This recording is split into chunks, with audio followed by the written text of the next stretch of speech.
Los Angeles wildfires' live-death toll in California rises to 24. Wildfires have killed at least 24 people in what California Governor Gavin Newsom says could be the most devastating natural disaster in U.S. history, one that has destroyed thousands of homes and forced 100,000 people to evacuate. The so-called Santa Ana winds, a weather phenomenon, are helping drive the wildfires in Los Angeles and are likely to worsen.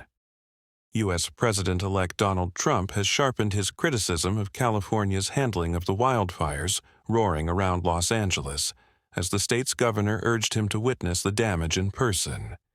The rescue efforts in the Pacific Palisades have been hindered by low pressure in the water supply at elevated areas. On the morning of January 8th, Jan13 Quinones, the chief executive of the Los Angeles Department of Water and Power, told reporters that water tanks in Palisades had been depleted.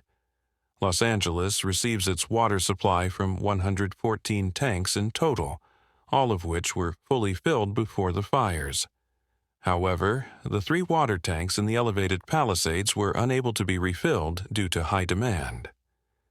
On the morning of January 8th, Jan13 Quinones, the chief executive of the Los Angeles Department of Water and Power, told reporters that water tanks in Palisades had been depleted. "We pushed the system to the extreme," she said, adding that 4 times the normal demand was seen for 15 hours straight, which lowered our water pressure.